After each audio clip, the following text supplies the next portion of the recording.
that. But you are God. You are spirit. You are life.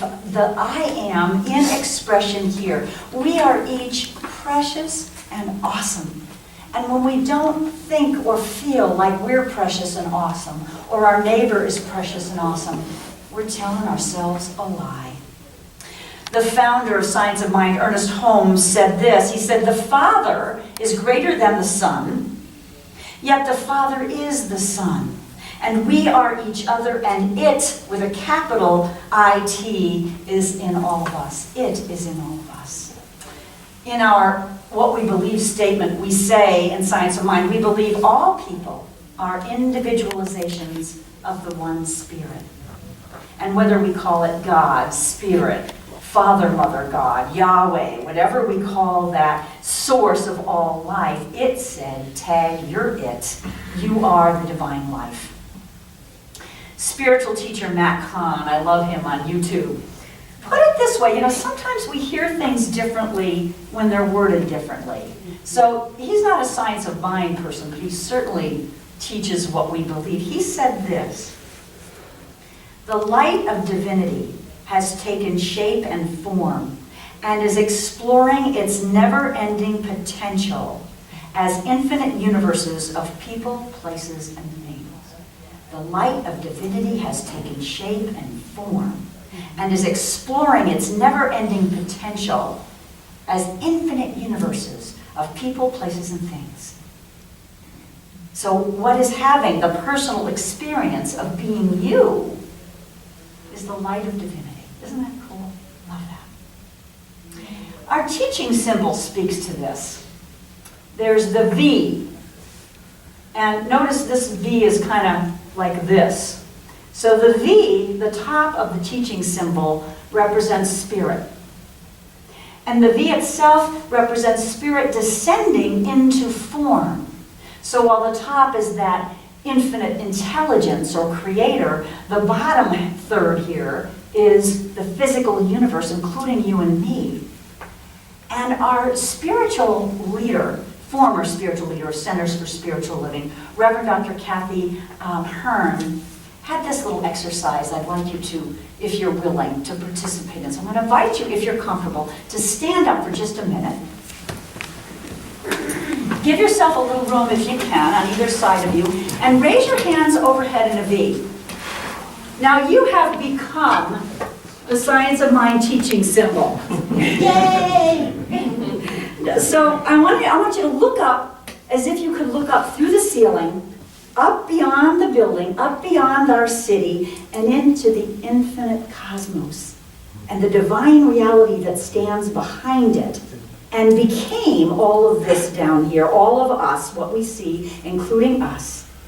And see if you can embrace this reality. I am spirit in form, divine love made manifest. Now I invite you to bring your arms down to your heart, hands to the heart, as if you're bringing that infinite reality of spirit right down into the center of your body, your being, and just breathe for a minute. This is what we teach. That which God is has taken on form. It has embodied itself, incarnated, if you will, as that which we are. Our teaching and our teaching symbol is that we have a body, but we're actually spirit in form. Each of us a unique expression of that divine one. Each of us that light of divinity, if you will. Now I'm going to invite you to sit down. Thank you for playing with me. So the trick then is to know this truth first for ourselves and then to know it for each other. And this is what we do in our 5-step affirmative prayer treatment. The first step is recognition, recognizing God, infinite spirit, as all there is, and recognizing its qualities. But the second step, unification, is remembering, unifying with it, knowing that we are one with it as it. So we often say, spirit is perfect love, beauty, infinite peace, absolute intelligence, And just as this is true for spirit, I know it is the truth for my life. And if I were praying for Laura, I might then say, just as I know this is the truth for my life, I too know that this is the truth and the only truth for Laura. First two steps of our treatment.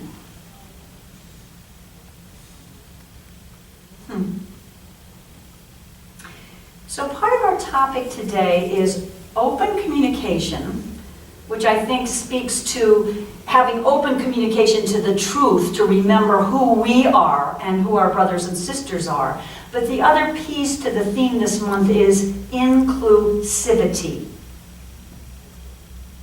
And I love that song that Heather sang just now. She sang about the junkies, the lawyers, all the people. The hookers, the junkies, the lawyers, the flunkies were each a part of the integral miracle place. The hookies, the junkies. It was perfect. You'll see in a minute why. So I ask ourselves today, I mean, the first step truly is to remember that for ourselves. And that's so important. Because if we can't remember it for ourselves, we're not going to really know it for our neighbors. But let's jump ahead a little bit. My challenge today to you is to look inside. Who is it we hold, each of us hold, as the outsider, the outcast? In Jesus' time, lepers we heard a lot about, right? There was no cure for leprosy, and they were kind of held at bay and considered undesirables. I like the story in the Bible about the adulteress. They were going to stone her. Remember that?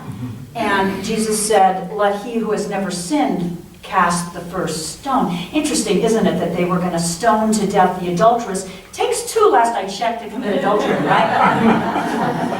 Nobody was talking about stoning a man.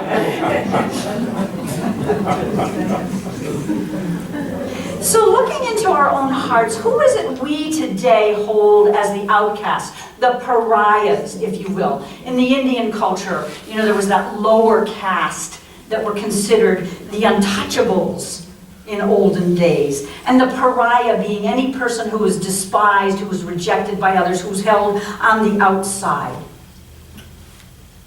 And I would say, it is often people like prostitutes, child abusers, polluters, people of a different political persuasion. So I want to take just a moment to think about who that is in your own heart that you have trouble including in this idea that we are the light of divinity.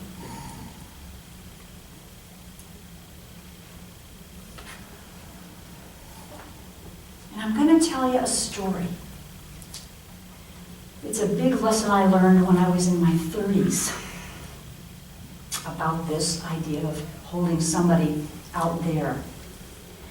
I was a freelance writer, producer. I did TV specials and documentaries, and most of my work was done for the public broadcast station in the Phoenix area, Tempe, Arizona. It's on the campus of Arizona State University. And this is back at the time when the AIDS epidemic was raging. It was at its height. PBS nationally was doing a series of specials on AIDS, various aspects, how it affected people financially, how it affected women, all the different aspects. And the station asked me to do a series of shows about how AIDS was affecting Arizonans. Now, I might add at the time that my brother Rob, my younger brother, was actively experiencing AIDS and actually died less than 2 years after my series aired. So this was a very emotional topic for me. And I liked doing it in a way because it kept me in communication with the gay community in Arizona, which was kind of fun. So when I did my research for these series of shows, I came across the local chapter of a national nonprofit organization called the National Warren Project. And their mission at the time was to do outreach and education to prostitutes and IV drug users, to teach them about the dangers of AIDS and how they might best protect themselves. Now, the executive director of the Warren Project, when I went to interview her, said, "Oh, okay, but you're TV, so I can't just write as a journalist would in the newspaper. I gotta have pictures." This was tricky.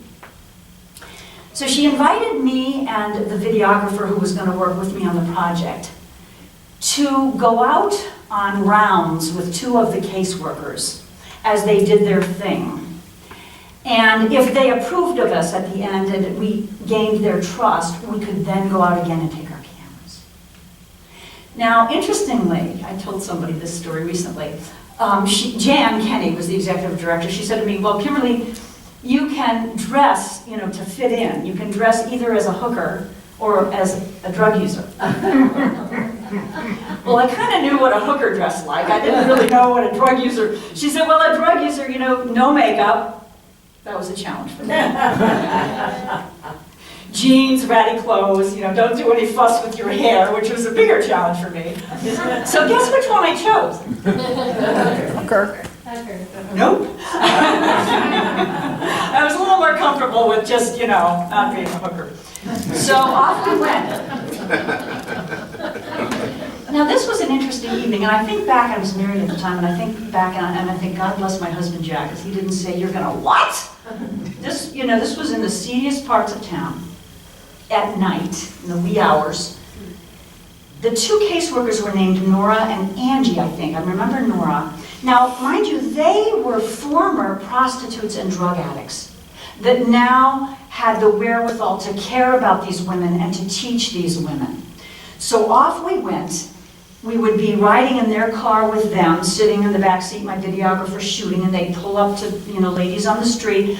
They called them their girls. They cared about them. They had been there. And we'd pull up, and, they'd give them condoms and talk to them. We were in, well, I think it was later, when we actually had the cameras. They approved of us. We made a connection with them. And we went with the cameras, and we were in places that, oh my gosh, houses where they're crack houses. And, ooh, people really, really, really, just out. When that piece aired, I tried to get a copy to show you a clip, but that was a while ago. And the format in the broadcast industry, it's called Betacam. It's not used anymore. And there is an outfit in the Valley who could ship it out and transfer it, but it was going to take more than a week, so I don't have the clip. But the opening part of this series, this particular segment, had pictures of these girls, calling them that because that's what the street workers called them, plying their trade on Van Buren Street in Phoenix, if any of you knows Phoenix. And my videographer at the time suggested, anybody know the Crusaders song, Street Life? If I could sing, I'd sing it for you. Anyway, you see shots of these girls. And I don't remember the exact words, but I think my opening words were something like, street life at night in Phoenix. These women, we often look when we drive by, but we don't really see. We don't really see. These were people who were kind of the seedy people, the undesirables, people that we don't really want to see. And I remember growing up, my dad, I grew up in Scranton area, Pennsylvania, when we would happen to see somebody that looked like they were plying their bodies, he would make some disparaging remarks. A lot of people do. And when we interviewed these girls, women, we interviewed the two caseworkers and we interviewed some of the people they were serving. I want you to know that to a person, their stories included horrendous sexual abuse, multiple rapes, whether it was their family or outside their family. You really got to know the sad story behind this face of, here I am, come by me. And so I never, now, if I see somebody who's obviously a hooker, I don't look at them in the same way. I see them. I see them. I embrace them. It was really a life-changing experience for me. Sadly, I heard after the segment aired, not too long after that, I can't remember the timetable, one of the women who was a caseworker Nora, actually went back to DC, testified in Congress, and was hired by the national part of National One Project to be an advocate. The other one relapsed and was back out on the streets. Yeah. Ernest Holmes said, compassion and caring are the ties that bind us together in mutual understanding and in the unified attempt to uncover the divinity in each other. Compassion is the most gentle of all human virtues, for it is the outpouring of the divine giving us through all. And compassion and kindness are actually going to be our theme for next month. My good old friend, Sufi poet Hafiz, in a poem that I've recited for you before, so I won't do the whole thing, but it's called The Sun in Drag. And the last line in that poem is, "Sweetheart, oh sweetheart, you are God in drag." And sometimes those disguises are a little more unsavory than others, yes? Sometimes they're a little more convincing than others. I think of the story in the news this morning of a man driving a tractor trailer full of human beings parked in a parking lot. Where was it? San Antonio. Human trafficker. 8 of them died. There was no air conditioning in the truck, no water. And 30 others were taken to the hospital seriously dehydrated. I guess it was parked in a Walmart parking lot. Somebody escaped and asked for help and asked for water, and they caught him. And my thought was, a drug trafficker, in my book, that's somebody I hold outside. And yet, I'm not saying it's right. Never ever do we condone the actions. But what must have happened to him, right? That he could do that to other human beings. So I am going to read you a Hafiz poem as we go to close here. And this one I didn't find until after I chose the talk title. He called it, "You're It." I went, whoa, thank you. And I don't know how I found this. You know that it's a God block kind of thing. Yeah. You're it. God disguised as a myriad of things and playing a game of tag. Has kissed you and said, "You're it." I mean, you're really it. Now it does not matter what you believe or feel, for something wonderful, major league wonderful, is someday going to happen. So I'm going to invite you for a moment to look to your left and to look to your right and see the divine made manifest sitting next to you.